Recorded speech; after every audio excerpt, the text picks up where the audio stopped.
القرون قرني ثم الذين يلونهم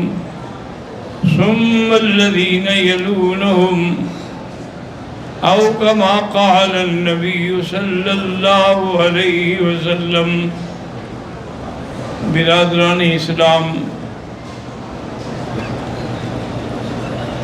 دروس سابقہ میں سیدنا معاویہ رضی اللہ تعالیٰ عنہ کا ذکر ہو رہا تھا۔ چونکہ روافض جو ہیں وہ سب معاویہ کے خلاف تبرہ کرتے ہیں،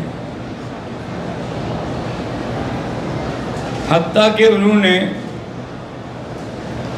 چونکہ حضرت معاویہ رضی اللہ تعالیٰ عنہ 22 رجب کو فوت ہوئے، تو انہوں نے 22 رجب کو کونڈے بنائے ہوئے ہیں۔ اصل ان کی وفات کی خوشی ہے۔ لوگوں کو یہ کہتے ہیں نہیں جی امام جعفر صادق کی موت ہے، امام جعفر صادق کی وفات رجب میں ہوئی نہیں۔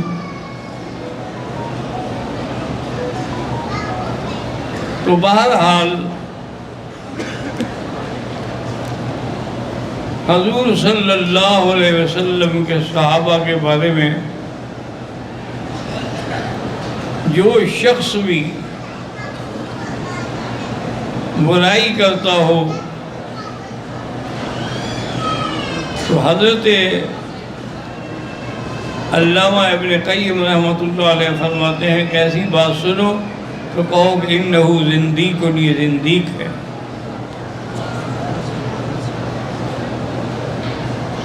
کیونکہ جس کی نسبت حضور سے ہو جائے، حضور صلی اللہ علیہ وسلم کے ہاتھ میں بیعت ہو جائے، حضور کی صحبت نصیب ہو جائے، اس کے بارے میں اگر کوئی آدمی برا کہتا ہے تو اللہ کے نبی وہ کہتا ہے۔ اسی لیے میرے آقا نے فرمایا اللہ اللہ اصحابی، اور اس کے بعد آپ نے ارشاد فرمایا لا تتخذوهم غرضا من بعدی فمن احبهم فبحبی احبهم ومن ابغضهم فببغضی ابغضهم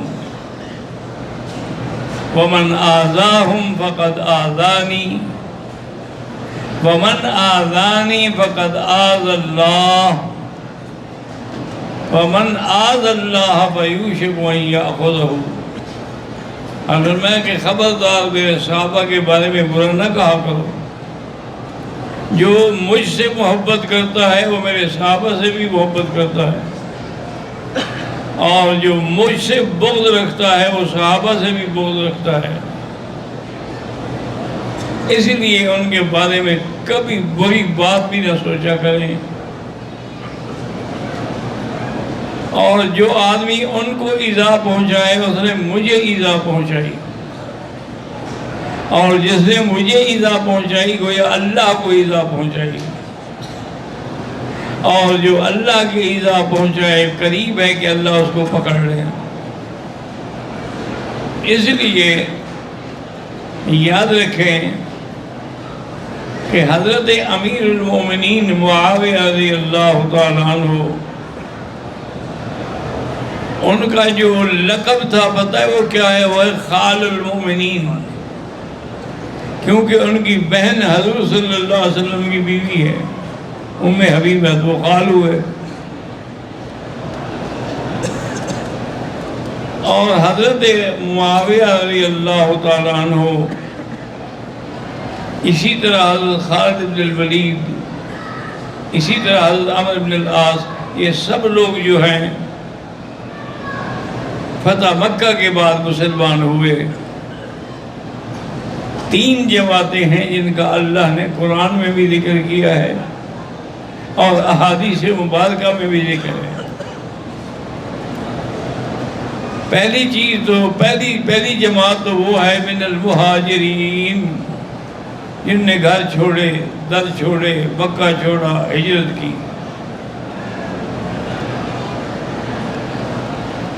اسی لیے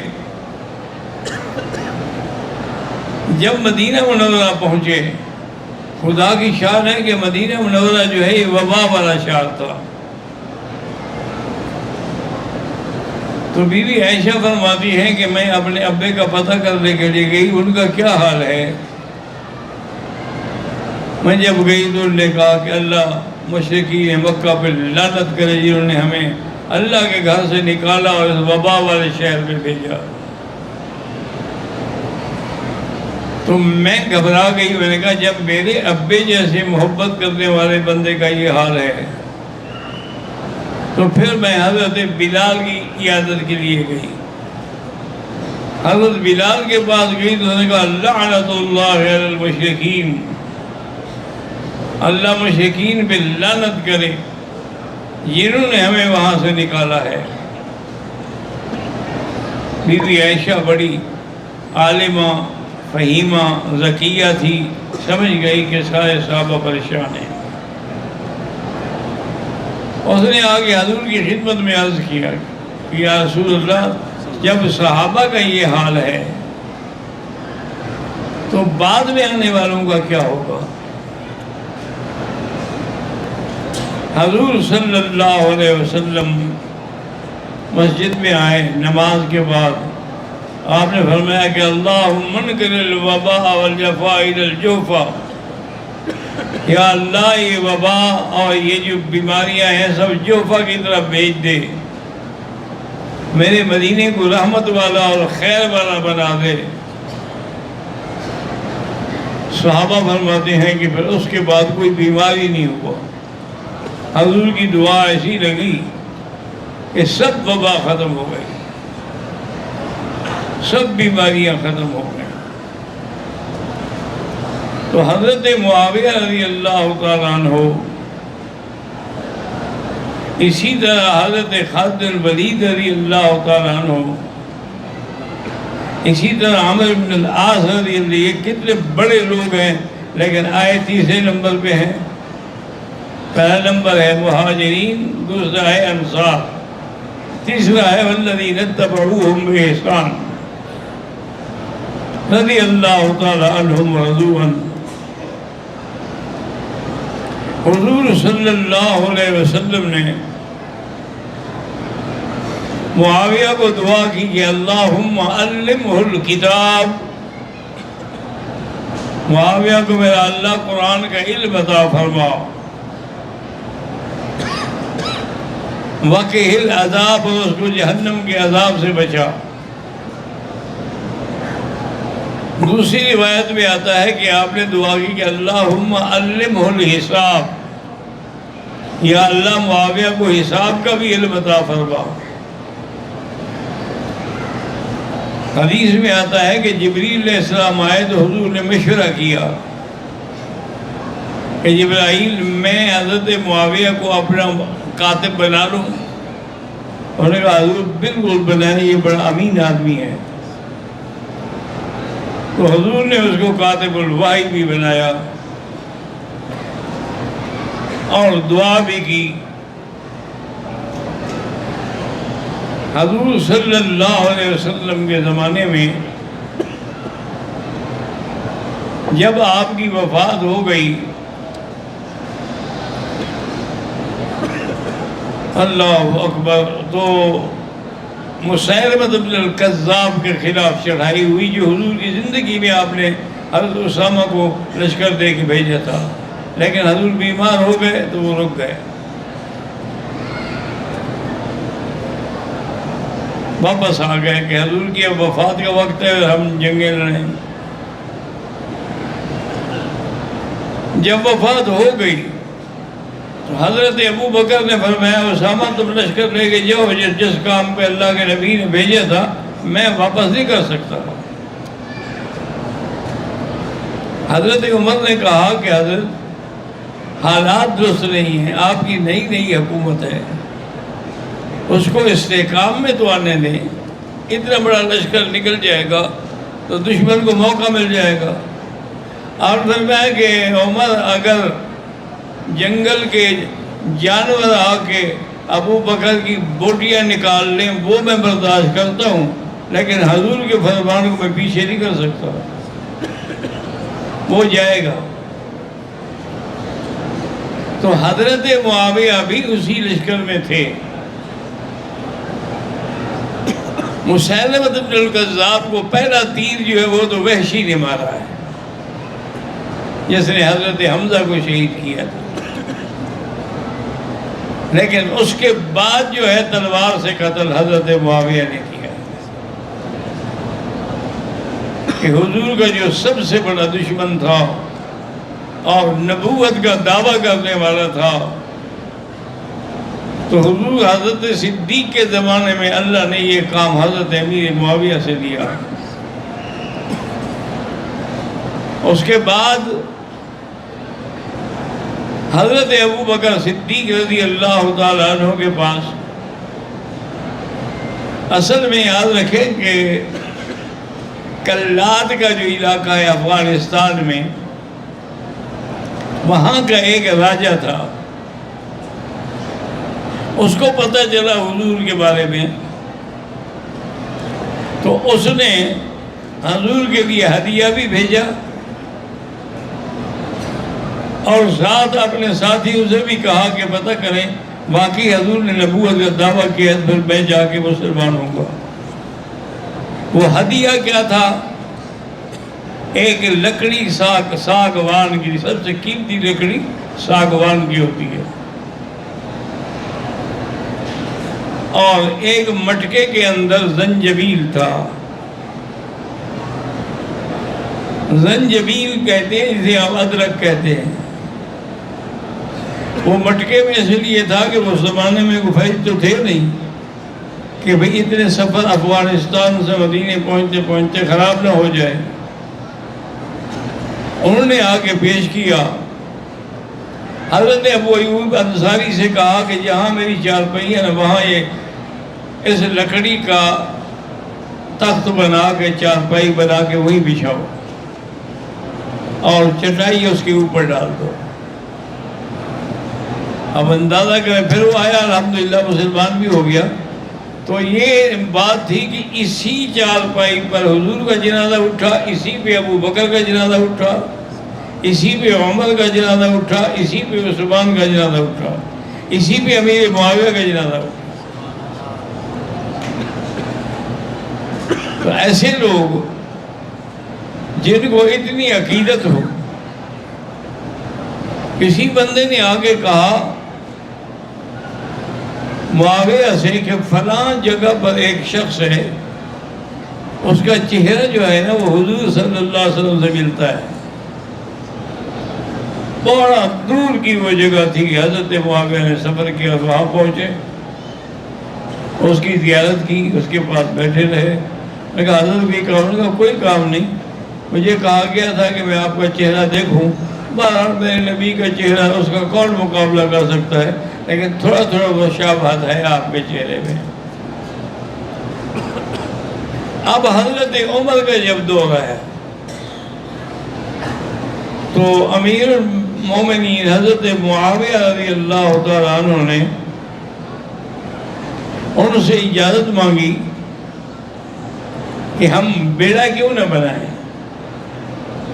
حضور کی تمنا بھی تھی۔ جب حضور عبادۃ بن الصامت کے گھر میں لیٹے ہوئے تھے تو آپ کی آنکھ کھلی تو مسکرا رہے تھے۔ ام ملحان جو بیوی تھی حضرت عبادۃ بن الصامت نے کہا کہ رسول اللہ، اللہ آپ کو مسکراتا رکھے، کیا بات ہے؟ فرمایا کہ میں نے دیکھا ہے ان من امتی یرکبون البحر، میری امت کے کچھ لوگ دریاؤں پہ سواری کر کے جہاد کے لیے جا رہے ہیں، اور اللہ نے فرمایا ان سب کو بتا دو کہ جب وہ ان کے لیے جنت کا فیصلہ ہو چکا۔ اور نے کہا یا رسول اللہ میرے لیے بھی دعا کریں، اللہ مجھے بھی ان میں شامل کر لے۔ اللہم اجعلھا منہم، اللہ ان کو بھی اس میں سے بنا۔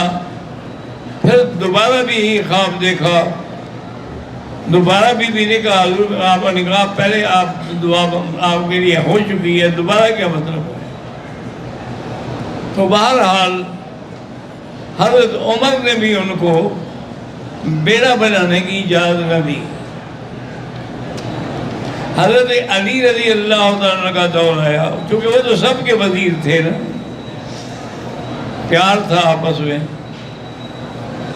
حضرت علی سے بھی انہوں نے اجازت مانگی کہ اجازت ہو تو میں بیڑا بڑھاؤں، جب تک ہم بیڑا نہیں بنائیں گے تو کیسر روم کو ہم شکست نہیں دے سکتے۔ آپ نے فرمایا معاویہ اتنا پیسہ کہاں ہے،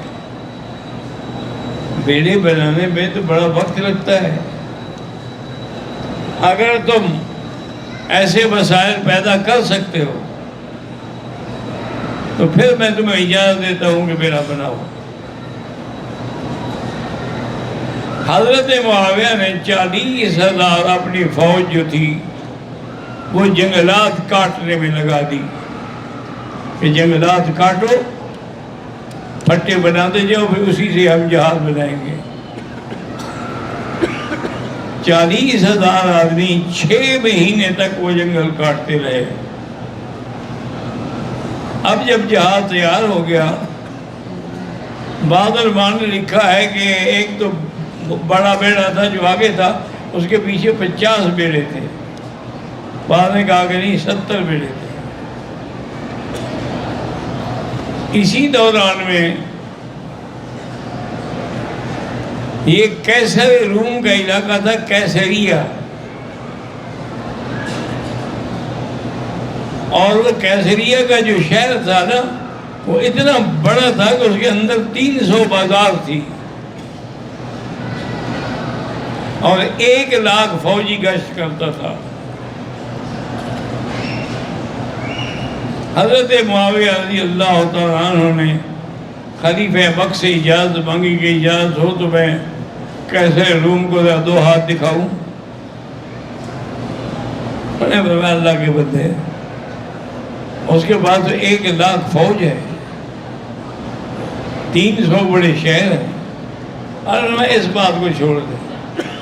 جب آدمی اللہ کے لیے لڑتا ہے تو مدد اللہ کی طرف سے آتی ہے۔ حضرت امیر معاویہ رضی اللہ تعالیٰ عنہ اس لشکر کو لے کے بیڑے کو چل پڑے۔ اللہ نے ایسی مدد کی کہ وہ اتوار کا دن تھا اور سارے رومی جو تھے وہ اپنے گرجاؤں اور کلیساؤں میں تھے، وہاں اپنی عبادت کر رہے تھے۔ ایک مسلمان نے بتا دیا کہ فلاں خفیہ راستہ ہے، اگر وہ اختیار کرو تو تم اندر جا سکتے ہو۔ حضرت معاویہ نے اسی راستے سے اندر پہنچی اور نعرہ تکبیر بلند کیا تو رومی تو پاگل ہو گئے کہ اندر مسلمان کیسے پہنچ گئے۔ 80,000 رومی کو اس دن حضرت معاویہ نے قتل کیا ہے۔ 80,000 کہہ دینا آسان ہے۔ اور پھر آپ نے فرمایا کہ میری جماعت میں جو حافظ قرآن ہیں وہ آ جائیں۔ 70 حافظ قرآن تھے۔ آپ نے فرمایا بھی ان کے 70 شہروں میں تم چلے جاؤ، ہر قاری ایک شہر میں ہو، وہاں قرآن پڑھائے، ان کو اللہ کا دین سمجھائے، ان کی تنخواہ جو ہے وہ میں دوں گا۔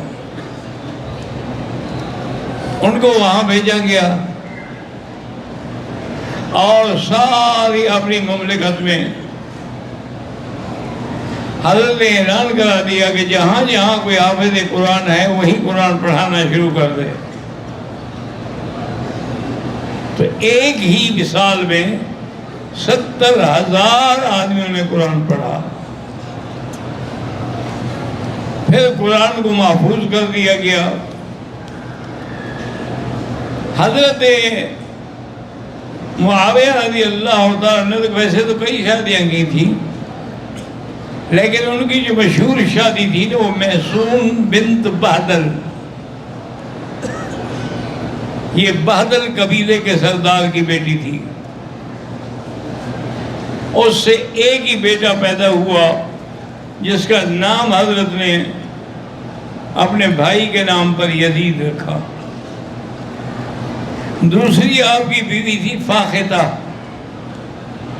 اس سے اللہ نے 2 لڑکے دیے، ایک عبد الرحمن وہ فوت ہو گیا اور ایک عبداللہ اسی کو حضرت نے کنیت بنایا ابو عبداللہ رضی اللہ تعالی عنہ وارضاہ۔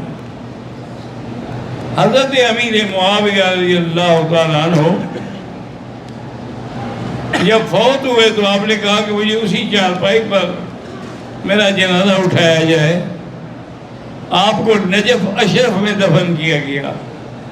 22 رجب تھی، 78 سال آپ کی عمر تھی، اسی میں آپ دفن ہوئے۔